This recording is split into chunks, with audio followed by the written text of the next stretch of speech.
sa présence nourrisse notre communauté et que sa grâce nous encourage à construire son royaume dans notre cœur et dans le monde. Bienvenue à chacune et à chacun pour ce premier culte à partager ensemble depuis le mois de mars. Comme vous l'avez remarqué, les règles sanitaires nous imposent quelques changements, désinfection, distance, peut-être même un masque, interdiction de s'embrasser, de se serrer la main, de se prendre dans les bras, tous ces gestes qui font du bien et que nous ne pouvons pas faire, tous ces gestes qui signifient l'amour que nous avons les uns pour les autres. Et même le chant nous est plus permis, afin de ne pas contaminer l'air que nous respirons. Alors, que nous reste-t-il? Qu'est-ce qu'il nous reste de nos habitudes communautaires? Eh bien, il nous reste la parole, à écouter, à dire, à partager. Et puis, il nous reste aussi le regard.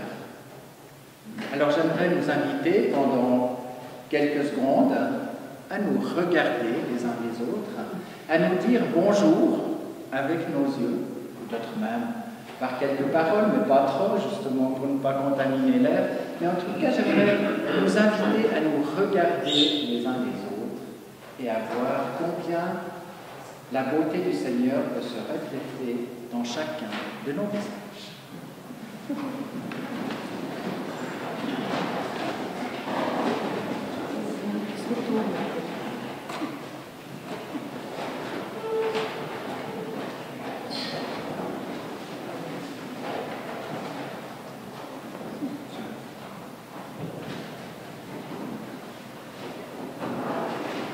Super. En tout cas, j'aimerais vous communiquer de ma part, mais certainement aussi du conseil de paroisse, de toutes nos autorités d'église, la joie que j'ai à vous voir à nouveau en face, présent, tout près. J'espère que cette joie, vous puissiez la partager aussi, que nous puissions vivre tout ce que nous pouvons de la communauté, malgré les quelques restrictions qui nous sont imposées. Je vais vous inviter à prier, et puis ensuite on va écouter un chant. Il n'y aura que 3 chants pendant cette célébration, des chants qui seront projetés et à écouter.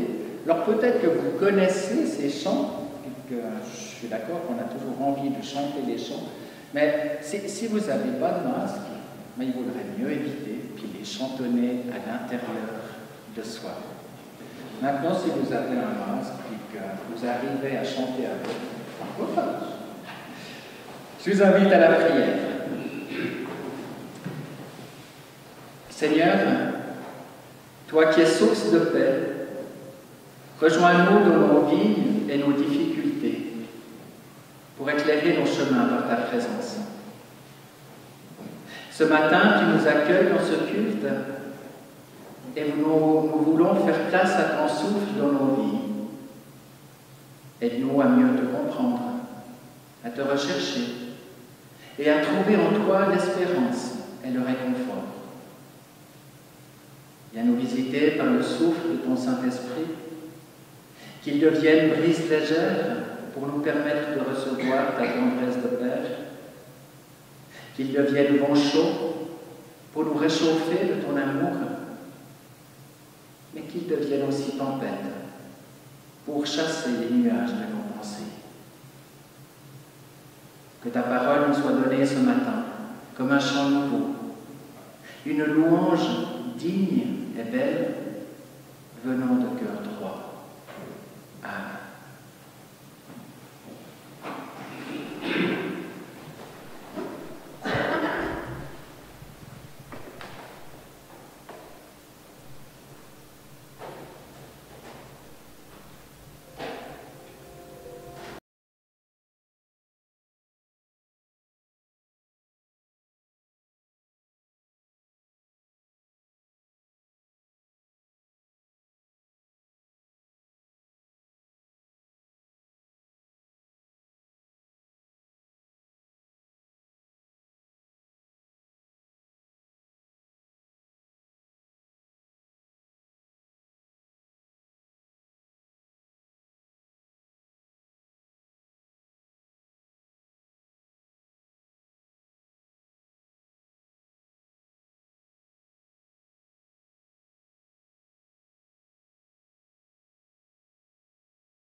Aujourd'hui, une fois n'est pas coutume, nous aurons droit à deux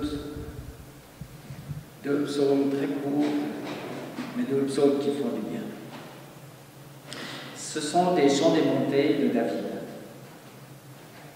Oui, il est bon, il est agréable pour des frères d'être ensemble. C'est comme le parfum de l'huile précieuse versée sur la tête du grand prêtre Aaron. Elle descend sur sa barbe, puis jusqu'au col de son vêtement.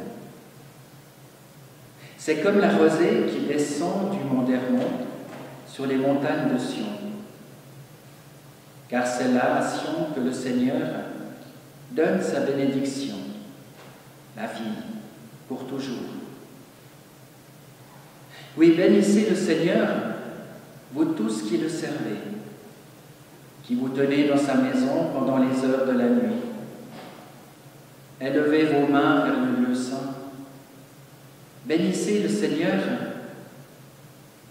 Oui, que depuis Sion, le Seigneur vous bénisse, lui qui a fait les cieux et la terre.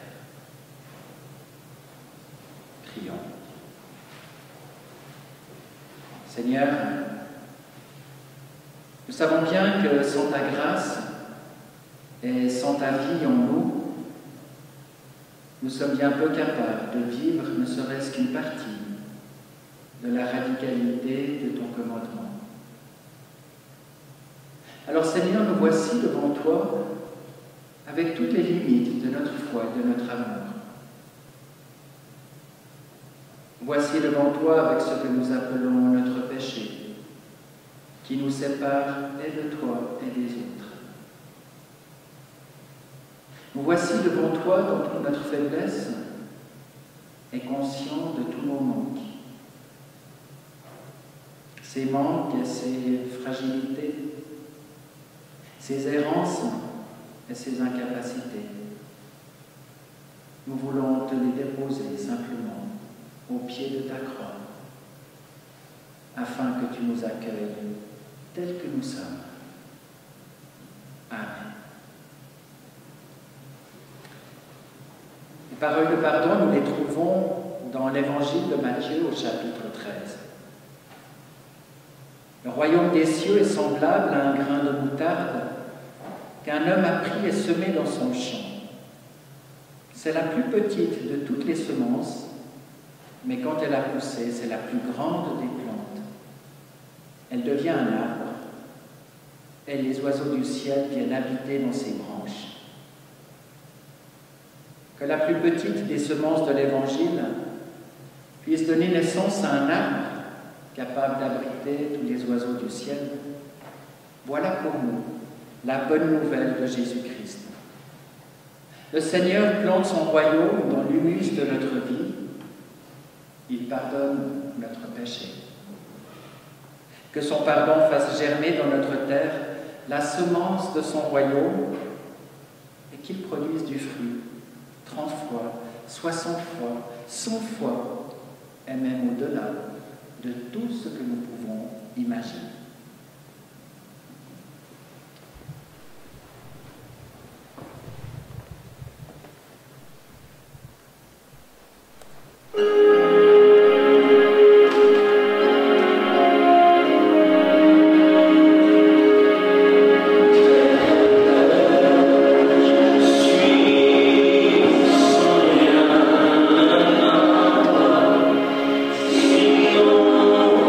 Ton sang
interroger, une parole qui peut guider, une parole qui peut libérer.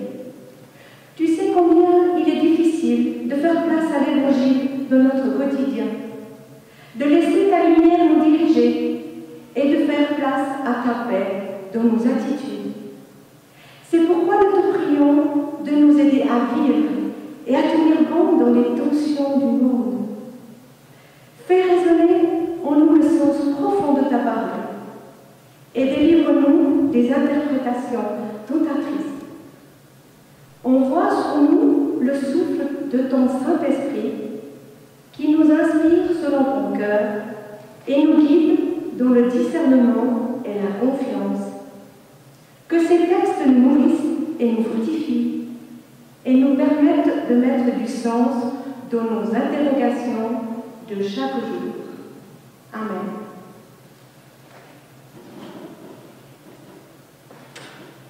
Nous lisons dans l'Évangile de Jésus-Christ selon Jean au chapitre 15.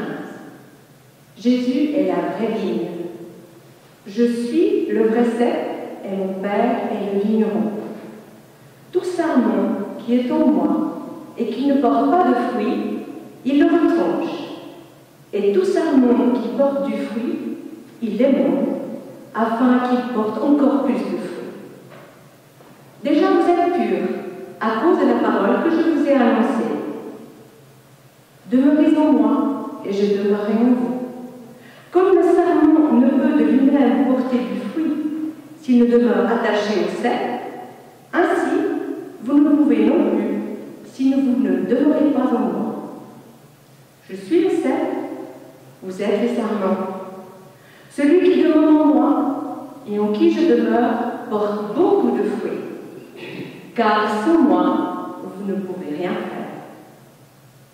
Si quelqu'un ne demeure pas en moi, il est jeté dehors, comme le sarment, et il sèche. Puis on ramasse les sarments, on les jette au feu, et ils brûlent. Si vous demeurez en moi, et que mes paroles demeurent en vous, demandez ce que vous voudrez, et cela vous sera accordé. Si vous portez beaucoup de fruits, c'est ainsi que mon Père sera glorifié, et que vous serez mes disciples. Comme le Père m'a aimé, je vous ai aussi aimé. Demeurez dans mon amour. Si vous gardez mes commandements, si vous demeurez dans mon amour, de même que j'ai gardé les commandements de mon Père et que je demeure dans son amour, je vous ai dit ces choses afin que ma joie soit en vous et que votre joie soit parfaite.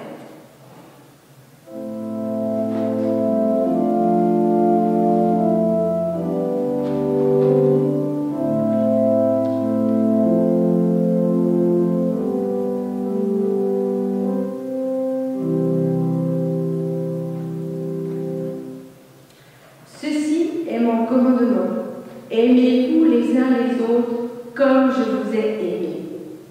Il n'y a pas de plus grand amour que de donner sa vie pour ses amis. Vous êtes mes amis, si vous faites ce que je vous commande. Je ne vous appelle plus serviteur, parce que le serviteur ne sait pas ce que fait son maître. Mais moi, je vous ai appelé ami, parce que je vous ai fait connaître tout ce que j'ai appris de mon Père. Ce n'est pas vous qui m'avez choisi, mais moi, je vous ai choisi. Je vous ai établi, afin que vous alliez et que vous portiez du fruit, et que votre fruit demeure, afin que ce que vous demandez au Père en mon nom, il vous le donne. Ce que je vous commande, c'est de vous aimer les uns les autres.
partager avec vous ce texte bien connu de l'Évangile de Jean, afin de nous fortifier dans notre foi et dans notre attachement au Seigneur. Parce que derrière cette image bien connue des vignerons, il y a celle de la transmission de la vie par le Christ, afin que notre existence puisse porter du fruit. Quelques mots par rapport au texte pour commencer. Dans l'évangile de Jean, qui est un évangile qui est beaucoup moins chronologique que les trois autres, il prend les choses dans un ordre qui est assez différent, souvent sous la forme de discours. Le passage de ce matin est une métaphore qui figure dans les derniers enseignements de Jésus, qui correspondent à peu près au repas de la Pâque, le jeudi soir, juste avant de se faire arrêter et condamner. En quelques versets, Jean définit des choses importantes juste avant et juste après le passage du cep et des sarments. Il annonce d'abord les trahisons des disciples, le commandement d'amour les uns pour les autres, son ascension auprès du Père et l'envoi du Saint-Esprit. Puis vient le passage qu'on vient de lire.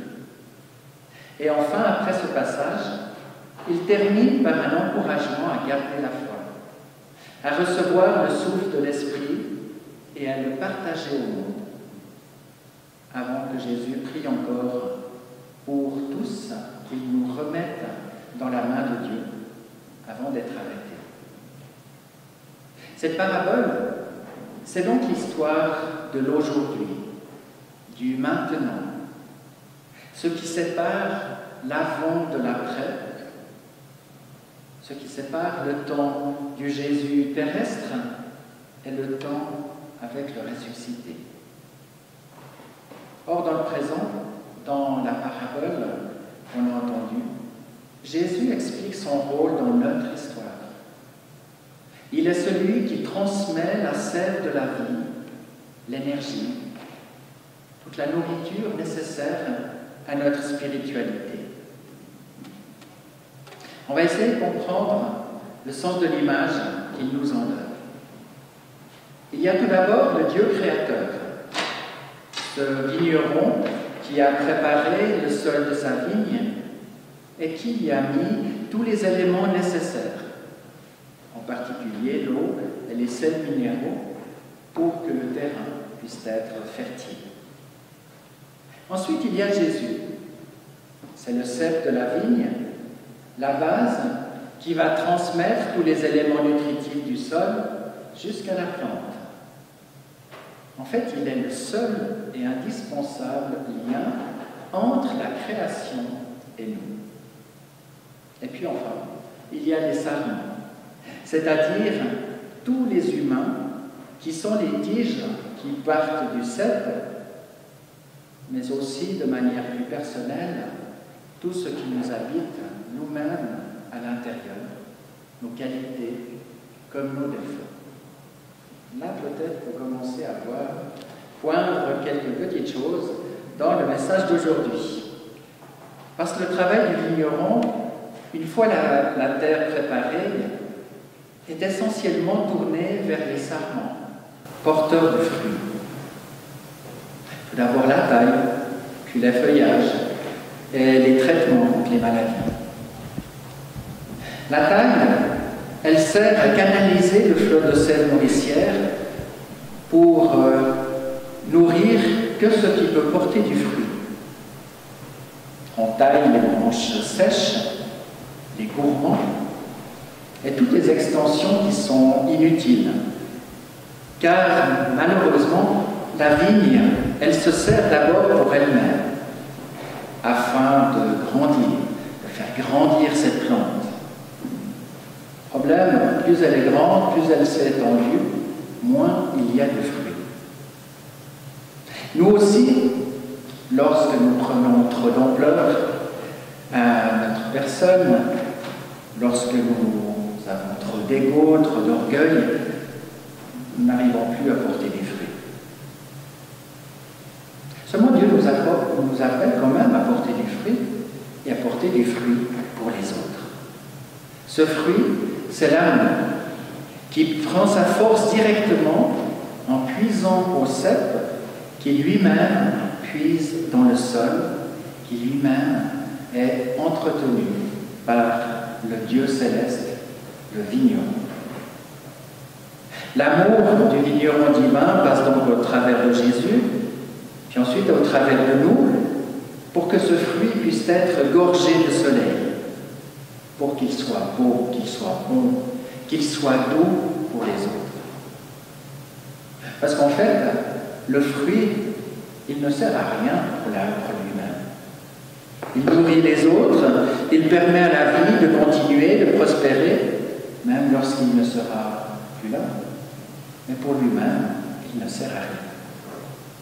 Nous sommes donc appelés à donner des choses pour les autres, même quand cela nous coûte un peu. Être taillé, ça ne fait jamais du bien. Alors la parabole ne nous dit pas quoi, qu'est-ce que nous avons à donner. Donc chacun peut donner ce qu'il peut, ce qu'il veut, tout ce qu'il a à offrir ou à faire pour les autres. Ces fruits que nous apportons aux autres, nous espérons que c'est le meilleur de nous-mêmes, pour que ces fruits ils soient beaux, bons et doux. Il faut savoir être attentif et donner tout ce qui peut faire du bien à l'autre. Ça peut être des grandes choses, mais je crois que d'autant plus souvent, c'est des petites choses, des petits gestes, une présence, un sourire. L'important, c'est de donner. Ensuite, l'essentiel de ce que l'on peut donner, le plus important, ce sont bien sûr les choses spirituelles. Selon Paul, ce sont les fruits de l'esprit qu'il décrit en Galates 5, 22. Ce sont l'amour, la joie, la paix, la patience, la bonté, la bienveillance, la fidélité, la douceur, la maîtrise de soi. Tout ça, nous pouvons le porter à l'intérieur de nous et le partager aux autres. Seulement pour donner, il faut effectivement avoir une source. On ne peut pas donner indéfiniment à partir de rien. Il nous faut, nous aussi, être nourris. Si on est lié au Christ, alors on est nourri et on a l'essentiel. Si on est lié au Christ, on se sait aimer et nous avons une source de joie, de paix, d'intelligence, une source de consolation et parfois de pardon. C'est vrai, il nous faut à la fois donner et recevoir. Il faut les deux dans notre vie. Et c'est un peu le principe du sarment qui reçoit du cep et qui donne aux autres. Il est vraiment vecteur de transmission, mais pas de transmission de virus. Nous sommes comme une branche accrochée à Jésus qui nous nourrit d'un côté et qui donne à l'autre bout. Et c'est comme ça qu'on peut porter des fruits. Le cep nous apporte la sève, la foi en Dieu, la prière, la réflexion, tout ce qui nous apporte le carburant nécessaire et qui nous permet de pouvoir beaucoup donner et partager au monde. Et Dieu a besoin de nous pour faire du bien dans le monde, pour agir concrètement et travailler à un monde plus fraternel et juste. Parce que n'oublions pas, si le sarment a besoin du cep, ce n'est pas le cep qui porte les fruits, ce sont les sarments. Et aujourd'hui, des fruits, le monde en a besoin. Ce que nous venons de vivre va porter à conséquence sur des millions, si ce n'est des milliards de personnes. La vie du Créateur passe aussi par une crise majeure. Et plus que jamais, elle a besoin d'être effeuillée de tout ce qui cache la lumière de Dieu et la chaleur de Dieu. Elle a aussi besoin de traitements spirituels que Dieu seul peut donner. Et peut-être même qu'elle a encore besoin devoir être taillés pour apporter plus de vigueur afin de nourrir les affamés.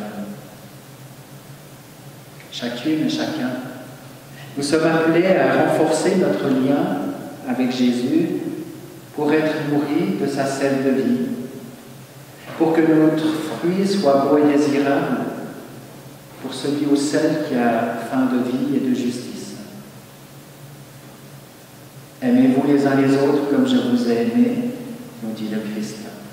Demeurez en moi, je vous ai choisi et je vous ai établi, afin que vous alliez et que vous portiez des fruits, et que votre fruit demeure, afin que ce que vous demanderez au Père en mon nom, il vous le donne. Un dernier point encore, pour conclure et nous encourager, c'est que le fruit ne pousse que sur des bois neufs. Alors, débarrassons-nous des vieux bois du passé, juste bons à être brûlés, et revêtons l'homme et la femme nouvelle. En étant liés au Christ, nous sommes nous aussi des ressuscités, porteurs des fruits de l'Esprit, des fruits à partager à toutes et à tous, au nom du Seigneur Jésus. Amen.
Seigneur, toi qui es compatissant et qui te portes à notre secours, toi qui sais ce dont nous avons besoin, nous te louons pour ta création et pour ta bonté à notre égard.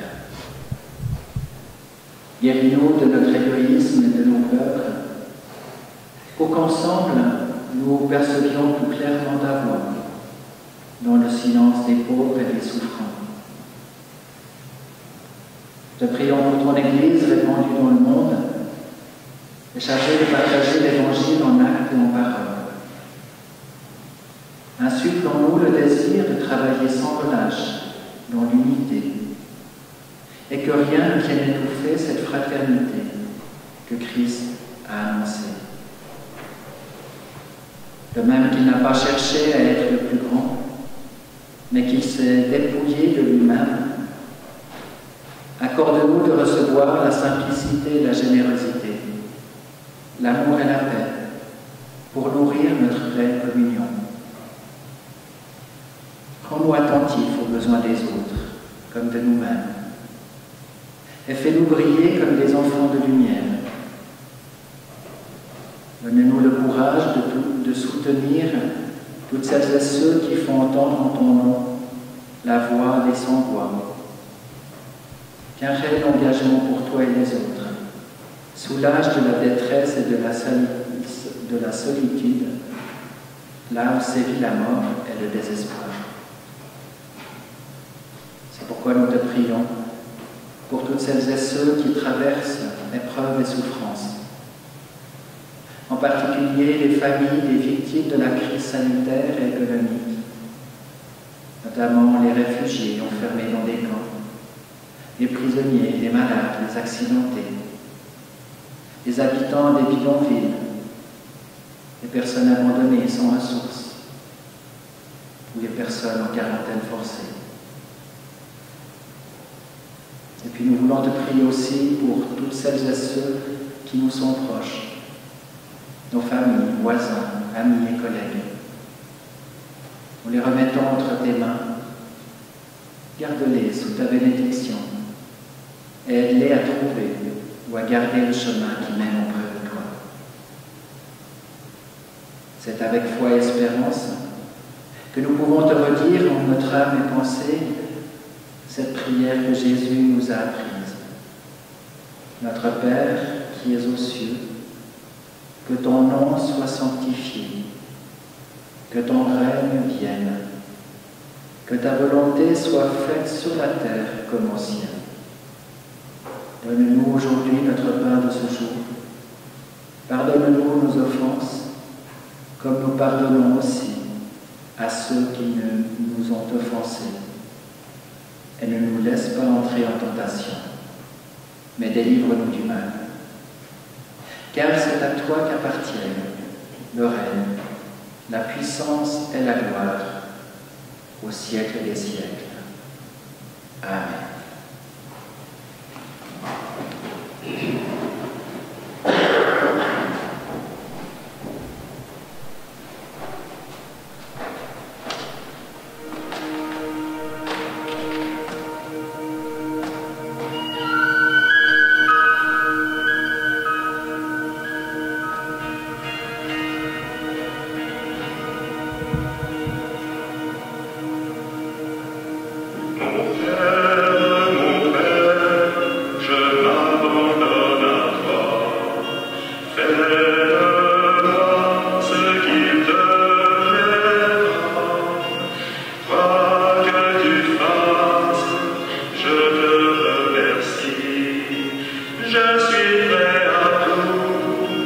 J'accepte tout, car tu es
quelques annonces.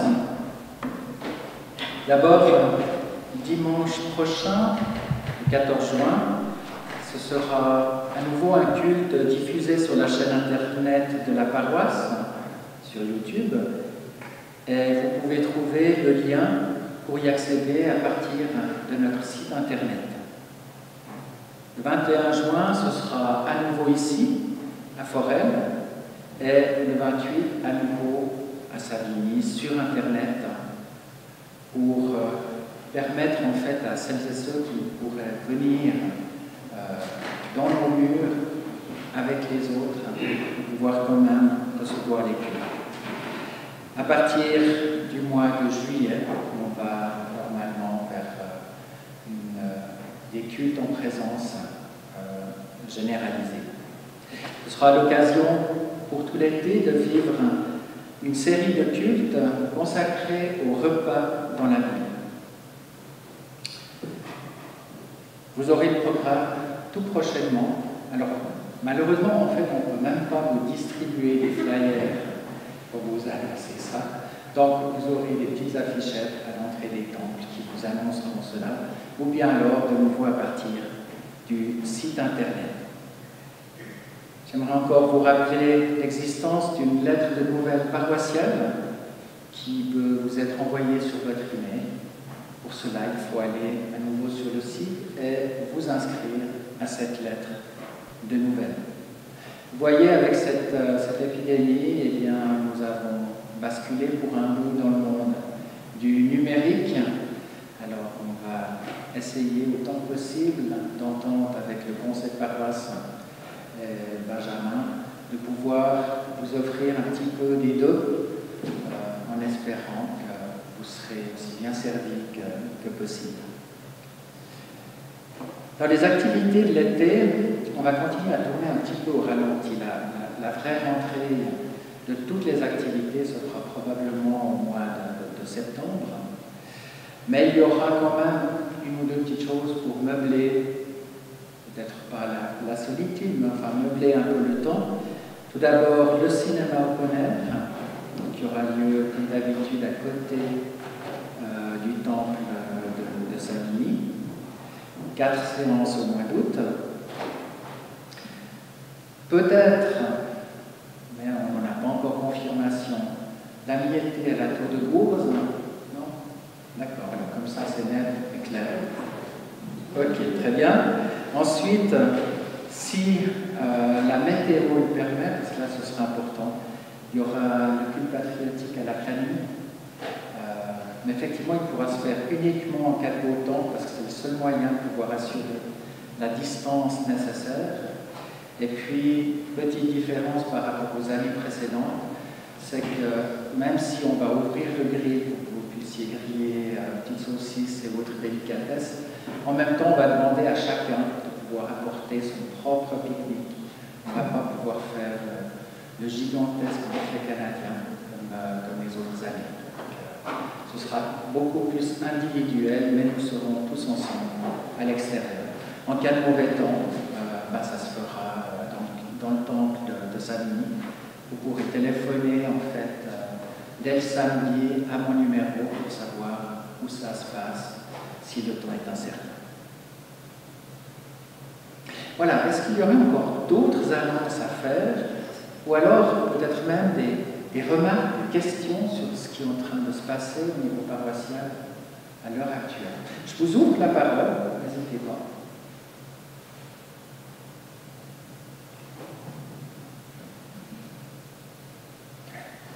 Tout a l'air d'être clair, chacune et chacun. Je vous rappelle encore, alors une dernière petite chose, c'est que Benjamin et moi sommes tout à fait ouverts à toute visite.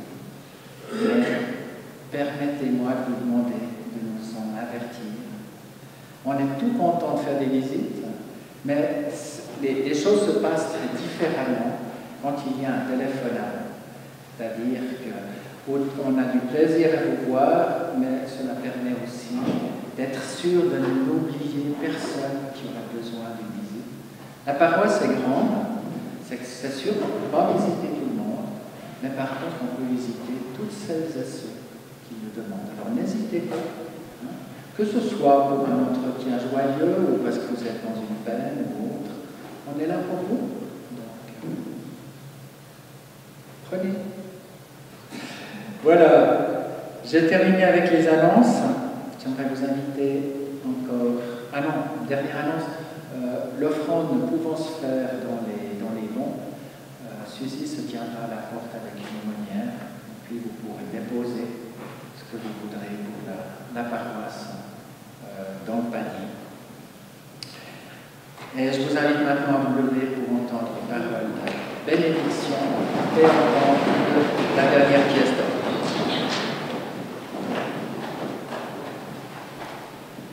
Celui qui demeure en moi et en qui je demeure porte beaucoup de fruits.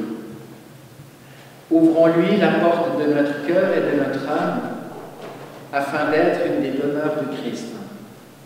Alors, la vie coulera en nous et portera du fruit en abondance, la joie, la paix, la grâce et l'amour. Que le Seigneur vous bénisse et vous garde dans cette espérance, dans le saint nom du Père, du Fils et de l'Esprit Saint. Amen.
Bon dimanche à chacune et à chacun, tout de suite, et nous la joie de vous revoir bientôt.